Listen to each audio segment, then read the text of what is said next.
Praise the lord. ప్రభునామమునకు స్తోత్రములు కలుగును గాక.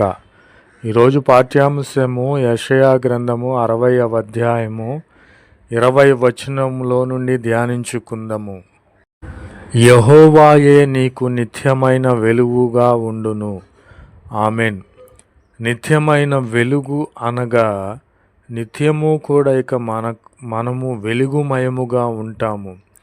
ఎప్పుడు మనలోని పాపమును దూరపరుచుకొని ఉన్నప్పుడు, చీకటి కార్యములను దూరపరుచుకొని ఉన్నప్పుడు, వ్యభిచారములను దూరపరుచుకొని ఉన్నప్పుడు, ప్రతి విధమైన దుష్ట సాంగత్యమును మనము దూరపరుచుకొని ఉన్నప్పుడు, ప్రభువైన క్రీస్తు వారు మనకు నిత్యమైన వెలుగుగా ఉండి మనలను వెలిగింపచేయుచున్నాడు.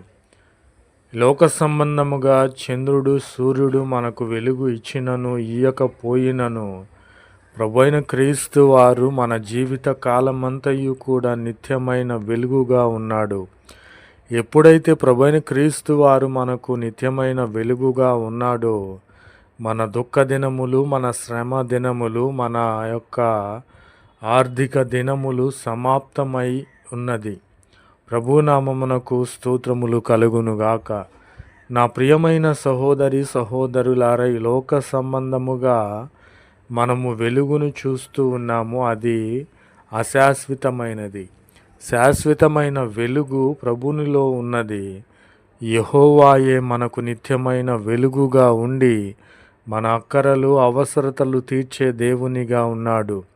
మనలను పరిశుద్ధపరిచే దేవునిగా ఉన్నాడు. మనకు పరలోక రాజ్యమునిచ్చే దేవునిగా ఉన్నాడు. మనలను వెలిగించే దేవునిగా ఉన్నాడు. ఆత్మపూర్ణులుగా చేసే దేవునిగా ఉన్నాడు. ఆయనను పోలి జీవింపచేసే దేవునిగా ఉన్నాడు. కాబట్టి ఆయన నిత్యమైన వెలుగు కనుక అట్టి వెలుగును మనము పొందుకోవాలి. ఆయనే మనకు నిత్యమైన వెలుగుగా ఉండాలని ప్రభు పేరిట మనవి చేయుచున్నాను.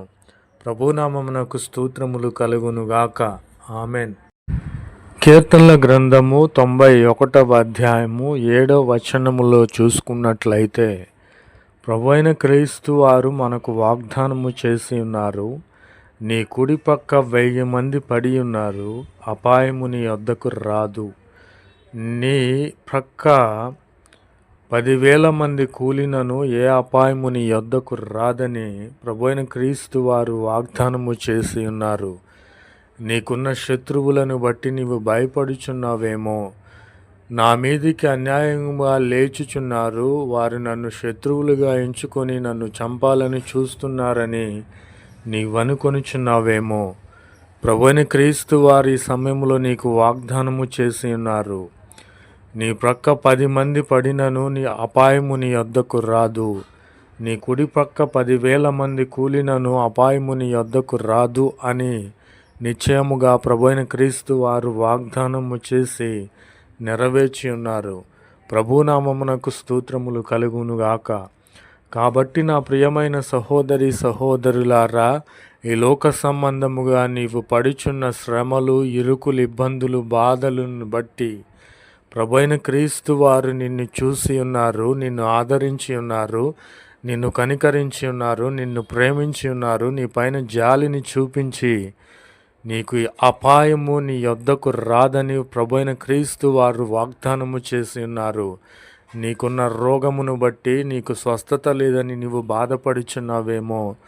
నీకు ఇప్పుడే స్వస్థత కలిగి ఉన్నదని ప్రభువైన క్రీస్తు వారు వాగ్దానము చేసి, నీ ప్రక్క 1000 మంది పడినను నీ కుడి పక్క 10,000 మంది కూలినను అపాయము నీ యొద్దకు రాదని నిశ్చయముగా ప్రభువైన క్రీస్తు వారు వాగ్దానము చేసి ఇప్పుడే నెరవేర్చుచున్నారు. ప్రభునామమునకు స్తోత్రములు కలుగునుగాక. ఆమెన్.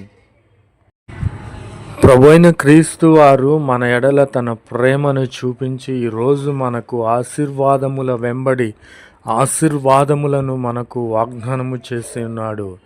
ద్వితీయోపదేశ కాండము 7వ అధ్యాయము 13వ వచనములో ధ్యానించుకున్నట్లయితే, ఆయన మనలను ప్రేమించి ఆశీర్వదించి అభివృద్ధి పరిచి మనలను దీవించి ఉన్నాడు. మన పితరులకు ప్రమాణము చేసినటువంటి ప్రతిదీ కూడా మనకు దయచేస్తూ ఉన్నాడు. నీ గర్భఫలము మన గర్భఫలములను దీవించుచున్నాడు. నీ భూఫలములను దీవించుచున్నాడు. నీ ద్రాక్షరసమును, నీ నూనెను, నీ పశువుల మందను దీవించుచున్నాడు. నీ గొర్రెల మందలను దీవించుచున్నాడు. మేకల మందలను దీవించుచున్నాడు. సమస్త జనముల కంటే అత్యధికముగా నన్ను ఆశీర్వదించుచున్నాడు. ప్రభునామమునకు స్తోత్రములు కలుగునుగాక. నీ యొద్ద నుండి సర్వ రోగములను తొలగించుచున్నాడు. నీ వెరుగునటువంటి నీ శత్రువులను సహితము నీకు మిత్రులనుగా మార్చబోతున్నాడు. కనుక నా ప్రియమైన సహోదరులారా, మనము చేయవలసింది ఏమిటంటే మనము పాపము చేయకూడదు, చీకటి సంబంధమైనటువంటి క్రియలు చేయకూడదు. చీకటిలో ఉన్నటువంటి వారముగా మనం ఉన్నట్లయితే దేవుని వెలుగులోనికి రావాలని ప్రభు పేరిట మనవి చేయుచున్నాను. ప్రభునామమునకు స్తోత్రములు కలుగునుగాక.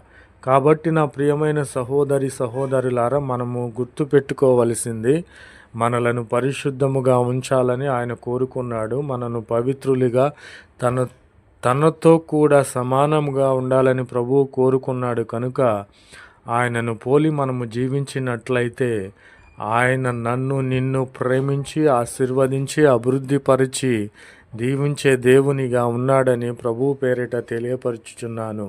ప్రభునామమునకు స్తోత్రములు కలుగునుగాక. ఆమెన్.